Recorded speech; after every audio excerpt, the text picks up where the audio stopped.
If we keep this up, Mike Bloomberg will come out in a second and complain. Thompson. Say something stupid. I am rarely at a loss for words, and I'm not going to start now. Let me thank all of you, not just for being here today, but for helping me through this whole election season. Tomorrow's election day. Right. By now, with the work that you have done, with all the support that you've given, I think it's pretty clear we're doing well. We continue.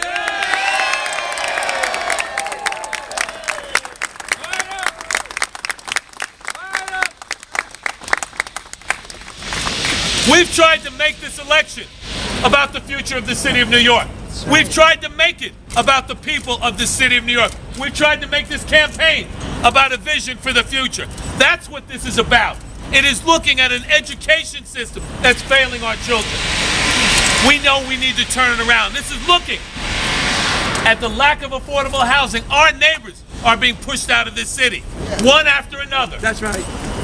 This is about jobs and making sure we have good paying jobs, because right now people can't get by on minimum wage. That's right. That's right. And this has been about making sure that every neighborhood is entitled to safety and security without our children being profiled. That's right. This election has been about the future of the city of New York. Each one of you have helped to contribute to that. You've been talking about the future. Not just talking to the public, you've been talking to me about a better New York. Our elected officials, our union leaders, average citizens have been talking about what they want to see in the city. And we've tried to represent that. We've talked about that, about a better New York, about a city of opportunity for all New Yorkers. And here we are, less than 24 hours before the polls open up. You know, New Yorkers, there's still some people out there who are making up their minds, who haven't decided yet who they're going to vote for. Now, we're confident we have a strong base of voters out there. But it's the things that we do over the next 24 hours that will determine who the next mayor of the city of New York is. It's the things that you do over the next few hours that are going to determine what direction this city goes in and what type of leadership we have. Let's be honest.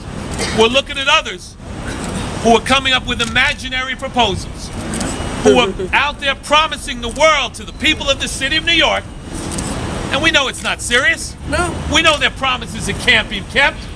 We know that they'll say anything to get a vote. That's right. They'll say something at one time, change their opinion another time when it's politically expedient. That's not what New Yorkers want. New Yorkers want the truth. This isn't about easy promises and easy words. This is about hard work and getting it done. That's what this election's about.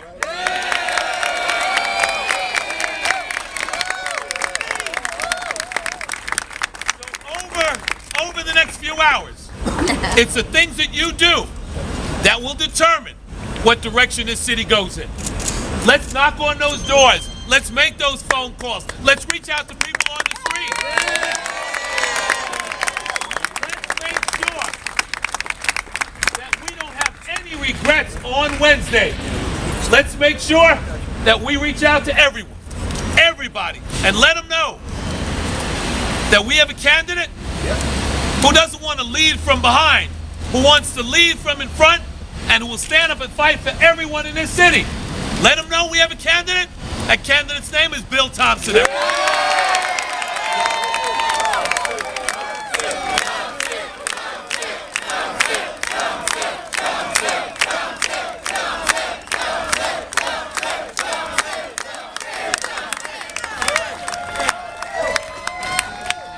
Everybody, thank you again. Thank you for everything. Let's bring it home strong.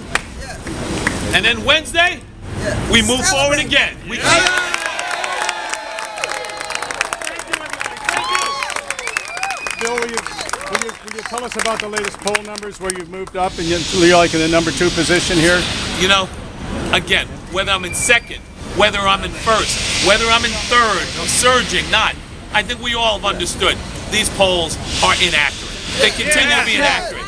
Going back 4 years ago, at this time, the day before, it was going to be a landslide. Mike Bloomberg was going to swamp me.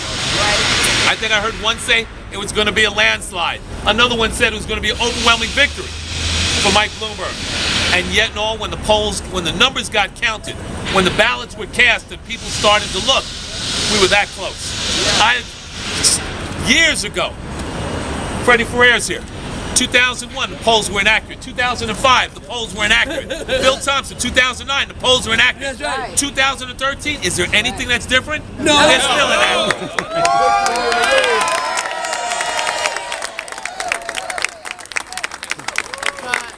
If the polls are inaccurate, you're still referencing Bill de Blasio, who's ahead in the polls. Do you still think he's the front runner? It seems like he's the candidate you're always talking about. Know something? What I've referenced, if you notice, in the past, I've referenced Speaker Quinn and her undermining democracy in the city of New York in overturning term limits. So I've talked about that in the past. Whether she was, no matter where she was in the polls. At our debate, I mentioned Speaker Quinn undermining democracy in the city of New York with polls. I mean, with the overturning of term limits. I've talked about Bill de Blasio. At one point in 2005, when he wanted to be Speaker, his position on term limits was very different than in 2008 when he was running for something else. I've talked about Bill de Blasio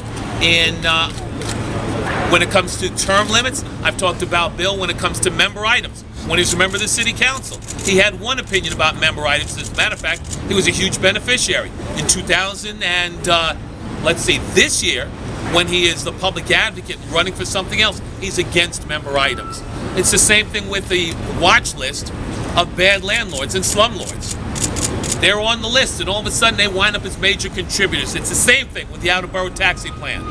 At one point, he talks about the outer boroughs, and then when that plan came up, he opposed it, and just happened to have wound up raising about $200,000 in campaign contributions from the taxi industry. It is saying one thing and doing another. That's why I reference Bill de Blasio. That's why I talk about Christine Quinn at another point. So it isn't just Bill, and it's not just because of where he's at. It's a question of tell the people of the city of New York the truth.